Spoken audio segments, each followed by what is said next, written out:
Whatever you release, if it comes back to you, it's yours. The union happens regardless. You gotta let it go. It'll stay there if you let it go. It's like a dog that wants to stay in the yard. You don't need to put a leash on it, right? Because you know it's just gonna sit on the front porch. It's the same with a man, ladies. If he wants to be there, you can let him go. And he's still gonna sit on the front porch. I just thought of that. That's actually really good. That was good. I think we have this idea that, like, if we release something, I mean, it's all a scarcity mindset, but it's like if you release something or you let it go, like, that means it's leaving. Does it, though? Oh my gosh. When I cut what is that? Yeah, it's like we have this idea that, like, if we stop clutching onto something, it's gonna leave. So then was it yours at all? Because why is that fun? No one wants to have a dog that anytime you open the door, it runs outside. Like, those fuckers can fuck off. I have a pug that does that. Anytime you open the door, he wants to fucking run up the street. Why are we doing that with men? Holy shit, honestly, no, that's a really good fucking question. Why the fuck are we doing that? And no, there's nothing going on in my life that's making me say that. This is like a channeled thing. Like, I don't know why, I just feel like someone needs to see it. You need to see this, bitch. Why the fuck? You want to get rid of that annoying ass unruly dog that's barking when someone knocks on the door and you open the door and it's running outside. That pisses you off. Why are you, like, putting a leash on a man that's doing the same thing? Bitch, why? Like, I understand why. I understand. It comes from scarcity and trauma and not wanting to be alone and wanting to be valid. I get it. Cast away negativity. Well, this is cool. Look at that. Hell yeah. Just, I don't know. I'm really proud of myself. Nope, this isn't about me. We're not gonna talk about me. Nope, this is for you guys. This is for you, bitch. For you, bitch. Let's see. So this is reversed concealment. And what that is telling me is that there's a cycle, you're going through something in your life, kind of this transition of realizing that you're okay alone. You're okay not sinking your teeth in and fucking white knuckling the things that you love. Personally, for me, this is kind of embarrassing. I've never told anybody this. Actually, there's one person I've told. But I have a really bad habit of buying two of everything. Oh my gosh, I've literally never, no one knows this. There's only one person who knows this. But in my previous marriage, when he would get mad at me and like something, like if he was upset with me or something and I would leave to go, like if we would leave to go, I would go cool off or something, or if he was home without me or whatever, even if I was there, he would take something that was mine and he would break it, or he would throw it away, or he would do something. And I got in the habit of, you know, after watching someone that claims to love you destroy the shit that you love in front of your face just because you like did something they didn't like, you begin to feel very scared that everything you admire and like and that brings happiness and comfort and joy is going to go away. So I would buy two of stuff, and I would hide a second one in a different part of the house. I was today years old when I realized how fucked up that is. I actually hadn't even thought about it until just now. And that's on knowledge, bitch. Anyways, you're not alone. You're not alone in being afraid of being alone. You're not alone in being afraid of losing things that you have and that you enjoy. But you need, the key is to stay grounded in realizing that you were okay watching it all fall apart and leave and destroy you.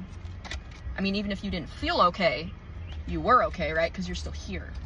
And I guess there's something kind of fucked up about that that is comforting, right? Because we're all okay sitting in fucking hell. And I think that's the thing, is that a lot of people have the misunderstanding of what hell is. We think that hell is somewhere you go after you die.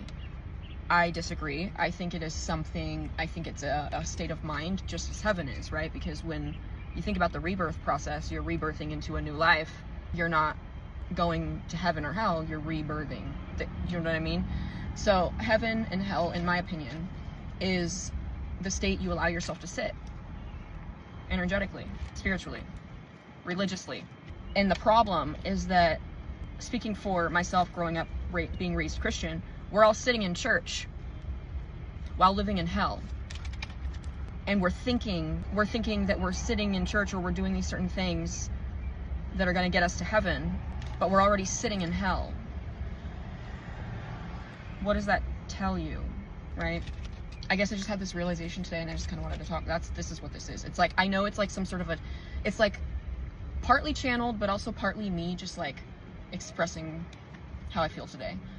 But like, I'm just realizing that like, I don't want to be scared of something leaving. Like, I don't want to love things that I'm scared are going to leave me.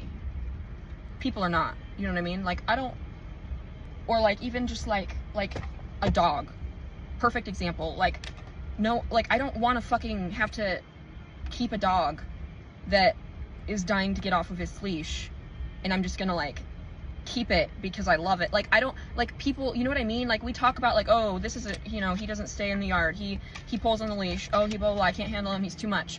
Okay, right, but we do it with everything else and we don't realize it's a problem. Intuition.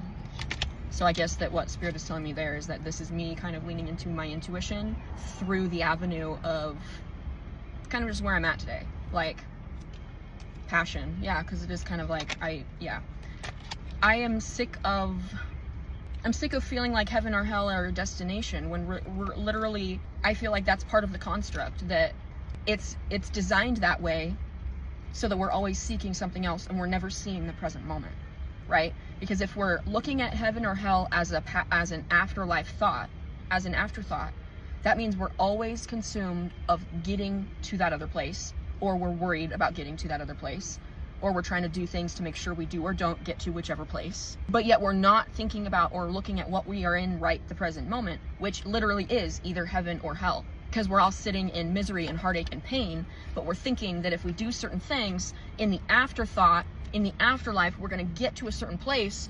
That is the whole ruse, so that we're not looking at the present moment. Take a look around and open your eyes. A huge part of human existence is having like a midlife crisis and opening your eyes to seeing things that how you grew up isn't always right, or things that people say aren't always real, or you're growing up into, you're noticing the patriarchy or hierarchy. Just, you're noticing that no one really knows what the fuck they're doing. You're noticing that when you spend your whole life as a kid thinking everyone's got their fucking shit together and that this is how things are supposed to be because they know better. You're gonna lean into that. You have a midlife crisis and you realize that's fucking not true. Why do you think every single person has to go through that awakening? Because society is built, is set up, is operating in a way that enforces that. We're born into not even knowing where we are in the present moment.